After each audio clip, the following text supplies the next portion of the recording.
speaking of jobs, all three of us might be out of one soon. This is a piece from Caitlin Huston. Banning podcasts. This is Caitlin Huston writing for The Hollywood Reporter. Why pay a celebrity podcast host millions when you can create your own using AI? That's right. Amid the high cost for producing narrative podcasts and pricey short-term contracts for popular hosts, a company called Inception Point AI is attempting to build a stable of fictional talent to host podcasts. The idea here is being able to own, scale, and control the talent and produce shows at minimal cost. Do they know that you already can make a podcast? That's already...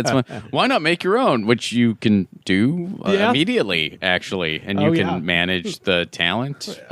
You can do all that already. Yeah. That's a thing. But that involves time and paying people. And when it comes to that particular sacrificial altar, the arts goes first every single time. Any creative endeavor has to die before you pay artists what they should. Or I can't believe there's YouTube videos that get millions of views that's just an AI voice reading some like posts off Reddit or just an article about something, and it's just pictures going by in the background of said thing they're talking about. Millions of views of just an AI voice. So I'm working. They've just removed reading from society. But dude, especially this whole week, I've been trying to get updates on the David situation. Are you aware of this? Oh, wait, what's the David situation? So there's an artist who's, I believe, in his early 20s named David, who was on tour, and while he was on tour, a car registered to him was towed, and it had a dead body in the like front trunk of the Tesla, and it was more than likely, allegedly, his 14-year-old girlfriend. Bad all around, but I was looking for info. Half the fucking videos on it are Autist David has been on tour. Those like AI they're just videos. the fake shit. I'm like, just to get. It's ridiculous, man, and it blows my mind. So I'm working on a book. I just looked it up because I wanted to get the title right. It's called Scary Smart, and it's this book, and it just goes through AI and what is likely ahead. And it's so freaking sad because it's like this technology. I mean, a lot of it is just marketing at this point, but still, like just the way they're able to capture these algorithms, and it can just scrape whatever. Like, it has the potential to be an incredibly useful tool, or it can just be used for just this dystopian bullshit, which is what they're doing, like surveillance and just like, why do you need some shitty looking video? Why do you want, like, I forget that meme, but that meme just said it all. Like, I don't want AI to make my art so I can consume it while I'm doing my laundry. I want AI to do my laundry so I can pursue my art. Like it's like, isn't that... That's the human condition. Like, why are we doing this opposite bullshit?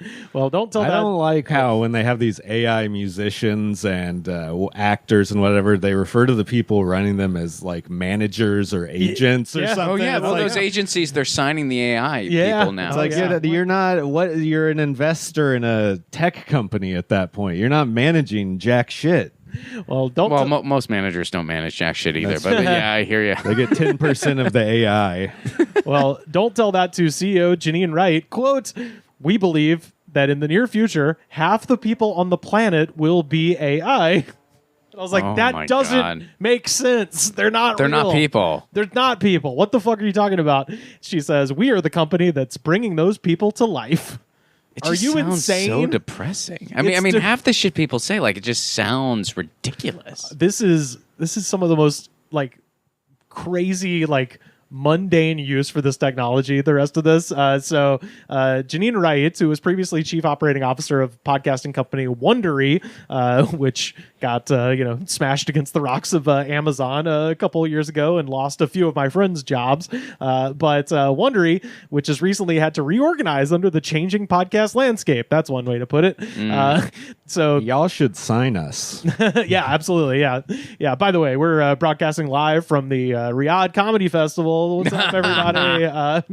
The company is able to produce each episode of their podcast for $1 or less, depending on length and complexity, and attach programmatic advertising to it.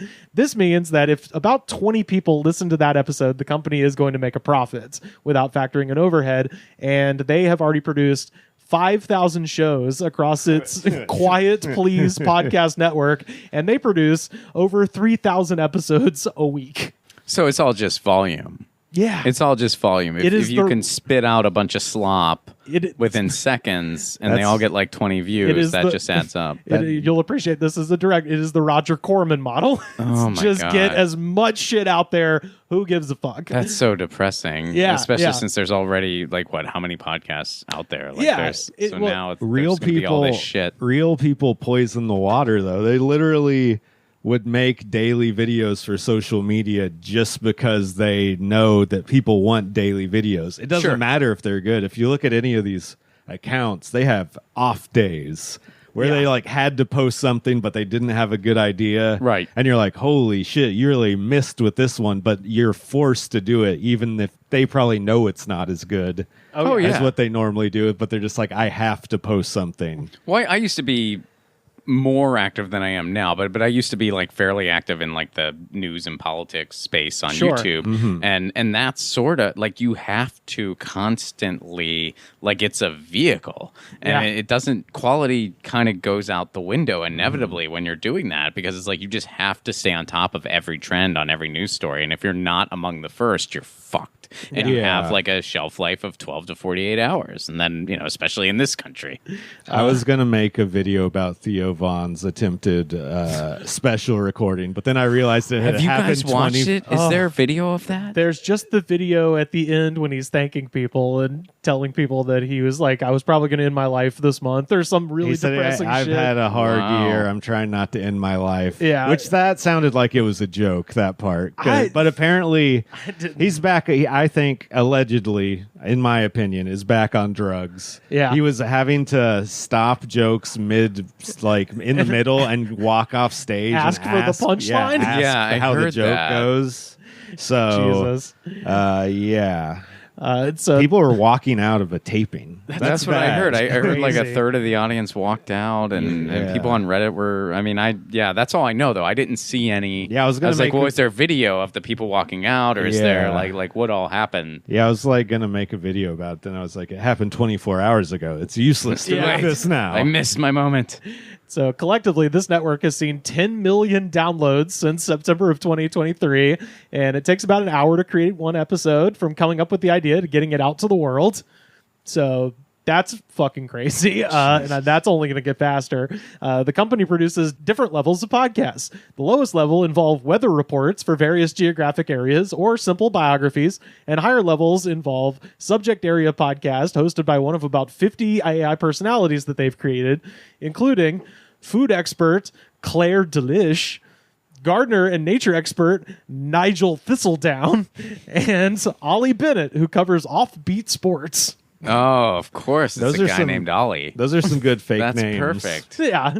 So basically, everybody, please make sure you're subscribed, because eventually you're not going to be able to find any podcast. No, absolutely, it's going to get buried in Nigel Thornwhistle's fucking... All the subscribers you have, that's it, because no one else will be able to find you. As for how it stacks up against human podcasts, quote, I think that people are still referring to AI-generated content as AI slop, and those people are probably lazy Luddites, because there's a lot of really good stuff out there, right, Sen? Wait. The people who are just feeding a frickin' robot to, like, spit out a podcast, that's not lazy. No. The people who are making podcasts, yes, that's lazy. And people who are insisting on human brains being involved in the creation of things that they're listening to, that's lazy. So we're the lazy ones. Yeah, we are clearly the lazy ones. If we were ambitious, we would just be having Ollie tell us about fucking hurling. Right. We've been going for an hour, so in theory, we should have created 3,000 podcast episodes. Oh, I get it. But we're lazy, so we're still on the one. Got it. The company has recently been experimenting with short-form videos and creating social media profiles for AI personalities in hopes of eventually turning some into influencers. Yeah, I mean, we got to make YouTube worse. I mean, yes, how can it's not already. It's in too good of a place right now. We got to make it worse. So the team is in the midst of navigating the ethics around creating AI personalities. how difficult is it to navigate these ethics, guys? It seems like you're just sort of going ahead. What ethic could be involved in a fake person? What the ethic is like, how much propaganda do we push with this? Is that basically it? Well, so William Corbin, who's the co-founder and CTO of the company, said, quote, "I'm not going to create a personality that somebody has a deep relationship with." And that's already happening. That's already You're happening. seeing these people like they're losing their minds, like they're getting the crushes on ChatGPT, and they're like, and then ChatGPT. It's guys who literally work at Jiffy Lube are coming home and being like, "I am the spark bearer. I give life to the internet." Oh, totally. Yeah. Well, and the way AI is set up, if you just want to like break it down to the most basic, and I can't speak to the engineering shit, but like it just focuses on reward. Like it tells you yes. Like it tells you yes. So whenever it's rewarded, it just does more of that. Yep. So if you're thinking about killing yourself, eventually it will validate that. If you want like some kind of like sexual gratification, eventually it's going to give you that. And people don't realize that that's what's happening, and it's just frightening watching people just lose their minds. I'd like to give a bad theory that it basically is part of what you said. Do you play video games? I don't. Okay. So in video games, there's a genre called RPG. And as you go through the game, you, quote, level up your stats like attack or defense or whatever you're doing, your amount of health you have. Humility. Yeah. So that model has been applied to almost every video game in modern time, and it's because it's addictive. Because when you get to a new number, it flashes a little thing at you, and you're like, oh, it's like what you said, they're being nice. You're getting some sort of reward from doing a thing when you're really just playing a video game, not doing jack shit. Apps do it. You know how apps are like, you should use me every day, and you get a reward. That's the same shit. So people now have been indoctrinated in their brain just when an electronic device gives them a little like thumbs up, basically they're like, oh, I did a thing. Oh, I'm guilty of it too. Yeah. I forget. Every day I will do my Duolingo, and I try to, and I sometimes ask myself, I'm like, am I better at Italian? Like I think it helps. I think those things, it's like that's at least aiming at something, and then you can put it to use. I mean, the best way I can describe it is it's like playing Guitar Hero to get good at guitar. Will it actually make you better at guitar? Not really, but it will help you with rhythm. It will help you like recognize things. So if that's your best thing, like if I'm not in Italy, obviously, so I'm not using it all the time. So that app is helpful, but I don't really get better until I use this stuff, You should go to restaurants and order in Italian. Oh, I do when I can. Oh, really? I totally. I mean, and this is just coincidentally, but I do live in San Pedro, which is the Little Italy of LA. So it's like when I'm at those restaurants, I will. I mean, I won't just like if it's just a random place, I won't just be an asshole and be like, well, we're at an Italian restaurant, right? But if it's like I know the people, they're from Sicily, whatever. Yes, I will order an Italian. And I will. That's awesome. Like actually. So, it helps a little. I was thinking about like walking into Cheesecake Factory, just ordering an Italian. Ooh, there we go. They have pasta. I ordered the calamari. Why am I speaking English? So Wright says she could imagine eventually having hosts chat with listeners or sing happy birthday to them. He added that the company does not do hard news at this point because not yet. ChatGPT is fucking incapable of it because it's not a real artificial intelligence, but he says that might be in the future. This was the part that really got me, and this is exactly what you were talking about, Sam. The idea behind this company came after Corbin accidentally developed a hit podcast during the pandemic in which he read daily CDC reports, and then he branched out into weather reports and other shows that took off, including A Moment of Silence, a podcast that is an actual minute of complete silence. It's like, what are we doing here? That's more of the last thing, especially. That is humbling on society. That is humbling because it's like, how many subscribers does that podcast have? It's like, man, I hope I can eventually get to Moment of Silence numbers. It's my big goal with my podcast. Well, and the funny thing is, that's before AI. Just those things I listed, which now they can do in 10 seconds. What a lazy piece of shit. It's weird because you're like, this is the guy we put in charge of making, even if it's fake art of some kind. Like, it's the guy who came up with the idea to read the weather. I mean, it does make sense from his perspective to use AI because he's just like, it makes my job easier. Oh yeah. It doesn't hurt my job, In fact, it helps me. Oh yeah. Well, this is the CEO's other quote.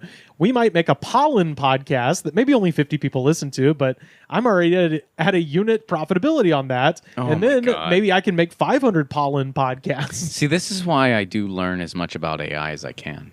Like I learn as much. Now, learn and use are two different words, but I learn as much about it as I possibly can because I want to know what exactly we're dealing with. I want to know because you think about 2007 when no one knew what the hell streaming was going to do. Yeah. And, the WGA, the SAG, they just didn't know what to ask. And it's nobody's fault. It's just the way it is. So now that we're entering the age we're entering, it's like, okay, well, we have to know what we're dealing with. Otherwise, we don't know what to ask for. Like when people say, AI, yeah, you're right. Yeah. But what exactly are we asking for? Because if we have the wrong ask or an incomplete ask, we're going to be fucked. Yeah, well, they address that. The team does not see these products as replacing human podcast hosts. And they always say that. They see it as existing and as another genre in the landscape. They also have a plan to work with existing creators to help them scale their output. So, dude, should we make an AI episode? So can we? I mean, I wouldn't know if we should put it out, but I would at least listen to it. I mean, yeah, dude. You could even just do a simple give me a podcast script in the spirit of Goods from the Woods. I was kind of tempted to fuck with it. I've done the whole give me a stand-up set in the style of Ron Placone. But really? I've done it. Did it give you something worth the shit? I'll be honest, man. It was actually a kind of flattering bio. I was like, okay, thanks, Chat GPT. But then then it was like the set was I did it once. At an open mic. It was like AI was in the news a bunch, and so I was just like, hey guys, so this is my stand-up set according to AI. Nice. I have a lot of opinions about kale. Apparently, never done a joke about kale. But how do you say that? How do you say kale in Italian though? I don't know. Oh man, you got me really early on too. I don't know how to say. I mean, verdura is just vegetables, but I don't know how to say. Yeah, I used AI in a bit where I just took my bit about living in a bad neighborhood and made Joe Biden say it. And people liked it, but it's hard to play audio when people start laughing. As a stand-up, you're supposed to pause when you get a laugh. Yeah, so it's just like playing straight through. So you're like, "Hey guys, shut up! This is the funny part." Like no, it's going. There's a good tag. Yeah, you got to hear it. Joe Biden has a great tag on this. So anyway, I guess. Did we go into the pollen podcast business? Is that because that seems way easier than being funny. If we only need 50 listeners, we might be able to. That's all it takes. It sounds like all they do with these is basically take 5 news articles about pollen or studies, put them into ChatGPT or some equivalent, and say, take all this information and put it into the form of a podcast with 2 people discussing it. Yeah. Well, it's also, yes, we could do this. Yeah. Let's do it. Let's totally fucking do it. But it's so, it's the effect that it's going to have is that people will just be like, this is all shit now. Fuck the idea. You know what I mean? You would hope. That's the hope. Think about the YouTube videos that have millions of views that are just explaining something you could read in an article in a much shorter amount of time. That's true. But then people who work hard at it, like the guy with the pool in the back of the van, he's only got 570 They're only getting 500 views. They ruined their car for this. That's the thing. Yeah, I'm like, those guys seem like dumbasses, but at the same time, it's like they did something. People get weird about just sitting in silence now. Oh my God. Well, unless they're subscribers to the podcast. Yeah. The moment of they silence. like it. They love it. I don't subscribe to like the total dystopian take on it because I feel like it has benefits. It could have benefits for people. It could totally have benefits. Like they're for sure, but it could also, if it kills off a lot of other real podcasts, then Apple has to create a category of just like real people shows, right? Then maybe maybe we'll be the last beaten heart standing. I do think it will be a genre of film. I do think there will be AI films, and if people want to consume it, go for it. Yeah.